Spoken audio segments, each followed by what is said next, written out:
Naisip mo na ba kung bakit tila walang katapusan ng mga sakit at paghihirap na nararanasan natin? Hi, this is Reyes.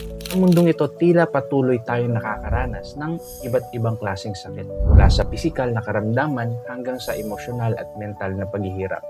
Ngunit, saan nga ba nagmumula ang lahat ng ito? Kung babalikan natin ang panahon ng Garden of Eden, makikita natin ang perpektong plano ng Diyos para sa tao.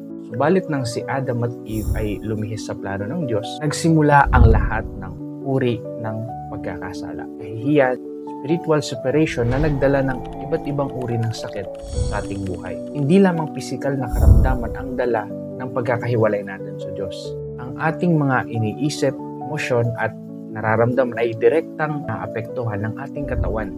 Kapag tayo'y puno ng guilt, self-condemnation at mga negative emotions, tila sinasabi natin sa ating katawan na parusahan tayo neto.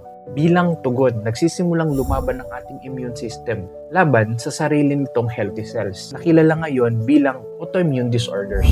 Mapapansin natin na ang mga taong matagal nang may daldalang anxiety, guilt at shame ay madalas nagkakaroon ng mga pisikal na karamdaman mula sa simpleng acid reflux hanggang sa mga seryosong sakit gaya na lang ng cancer.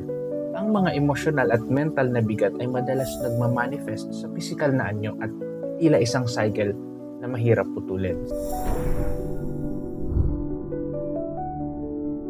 So here is the good news.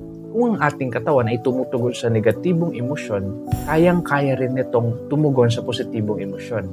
Ang healing, forgiveness at grace na dulot ng faith ay may totoong epekto sa ating pisikal na kalusugan.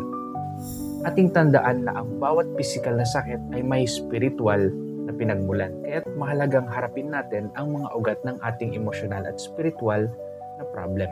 So kung paano tayo naapektuhan ng negative emotions, ganon din tayo pinapagaling ng mga positibong damdamin, lalo na ang pagmamahal, papatawad at pananampalataya. So this is the holistic approach.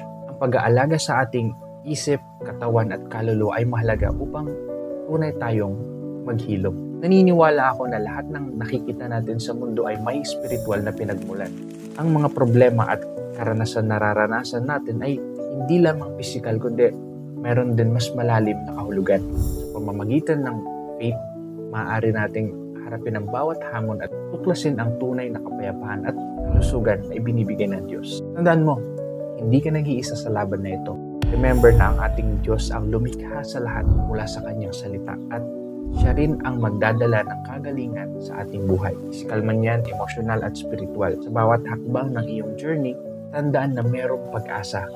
Ang kapatawaran at biyaya na inaalok ng Diyos ay susi sa tunay na kagalingan. Tiwala ka at hayaang siya ang magdala ng iyong kapayapaan, pagpapatawad at kagalingan sa lahat ng aspeto ng iyong buhay.